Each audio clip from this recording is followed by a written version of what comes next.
Hello, everyone. I'd like to talk to you today about my business model innovation in an area that would probably seem uncommon: poverty and homelessness in London, United Kingdom. A new solution we're proposing is called Be There For Me.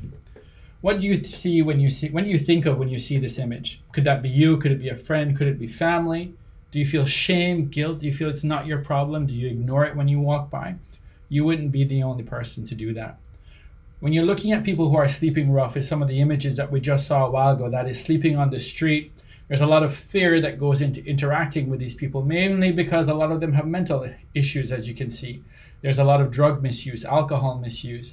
I think people don't want to get involved because they're not sure what the end result will be and if they can be successful. I think this has been a big world problem where no one really wants to put in too much, at least from an individual, a person to person standpoint, because there's been a lot of fear around happening. Also, a lot of feelings that you're really not going to be in a position to be helpful. We're going to look at three organizations as our existing solutions, and then we'll talk about Be There For Me and what that actually does and how it gets around some of those fears. We'll start with the Cardinal Hume Society, which really looks at families with children who've been sleeping rough or who need food or who need a situation where they need more sustainable shelter. We're going to look at the Sleeping Rough initiative from the United Kingdom that's sponsored by the local government, as well as St. George's Crypt, which provides not only food and shelter, but also hot showers for those in need. The value curve we're going to see for these existing solutions is interesting because we want to look at how quickly can they help, speed of help, how effective are they, how much of the affected population can they reach, what's the sustainability of the assistance, how human is it human to human, or is it organizational and is it really difficult to deal with? How actionable is feedback from people who are impacted? How well do we understand them? And two new metrics: do you see me? Am I actually, as a homeless person, do I feel like I'm interacting with something that's actually trying to help me? What's the macro data behind a lot of that? Can I actually get metrics around where we are from a big picture standpoint? Let's dive into the value architecture of some of the existing solutions. You need a lot of volunteers. You need donations, food and cash. You need somewhere to store it that's very large. You need to provide cleaning before and after, especially with COVID. You need large-scale infrastructure to feed people. You need community halls, huge churches, cooking facilities. It's a lot to organize from a volunteer standpoint. And then individual outreach, you need to get a critical mass of homeless people to be in a particular area with people who usually tend to be quite nomadic. So it's very difficult all around to make this happen. Let's see how well these organizations are funded. Actually, looking at St. George's Crypt's financials, you're looking at about £3 million per annum, very similar to the Hume Society. So there's a bit of cash influx there for sure. As well as if we take a look at the local government, they're spending over £15 million on their Sleeping Rough program. Our profit equation is really around the percentage of the affected and impacted population divided by the total spend, reflected as a ratio of how much is spent. So how much am I spending versus how much people am I impacted? And we were able to do it from a dollar to dollar standpoint. So as you can see, even though there is a massive amount of investment, the impact is still relatively low in terms of where you're able to get to. The best being so far that we've seen St. George's Crypt coming in at around 50%. But let's take a look at this. This profit equation really talks about what's happening, but where does our solution come in and what's happening at the ground with people and what do they need?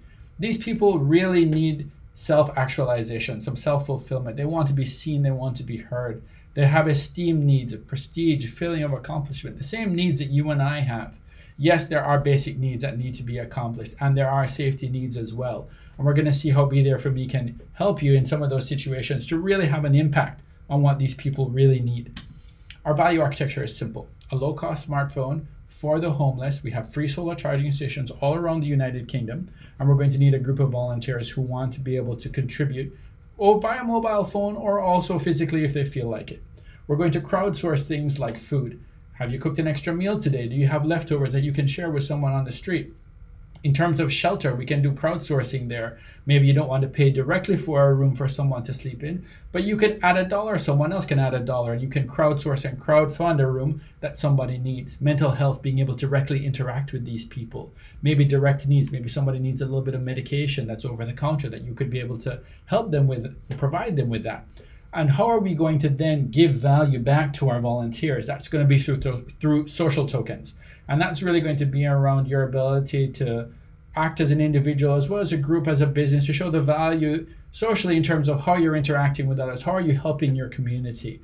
And the real value behind these tokens is that we're going to have a lot of sustainability there in terms of, this is an industry that we believe people can log in and log out of. You can log in, you can be helpful, you can log back out. You can really put time in as much as you need it to be. And it gives you that safety, that feeling that you can be impactful without worrying about someone with mental health issues or getting into a situation that you're going to be too involved in. There's a level of anonymity that we'll be able to provide for you. So it's really a situation of using existing technology, but changing our value architecture in a very deep way that's going to allow us to have a better impact and a more meaningful impact on those that are homeless. The 14 directions, we really go into a lot of detail here. We changed quite a few. We reduced the hassle for volunteers and for the homeless. We introduced more functionality, especially more emotion. I'm being seen, I'm being felt. People understand me at least somewhat. I can interact with a normal person. A lot of these people were where we are now, and through a variety of circumstances have arrived at being homeless. We've modified the revenue stream, whereby we're going to be paying individuals through these social tokens and adding a whole new value proposition around there. We're adding a new technology in terms of putting in smartphones with people, as well as the application itself, which will be very simple to use. We've modified a lot of steps in the value chain and added a few new ones. And later on, when we look at how we would go over this again, we can leverage strategic resources. Are you a doctor? Are you a lawyer? Can you provide specialist advice to somebody who's homeless? And we can also associate with complementers in terms of supermarkets or other entities that would be willing to help us give back to the community. Lastly, let's take a look at our value curve for our new solution. Be there for me. As you can see, in terms of speed of help, effectiveness, reach of the population, understanding, do you see me, and macro data, we're vastly ahead of the existing solutions and really in a position to make a difference. With that, I'd like to leave it there and I really appreciate your time. Have a nice day.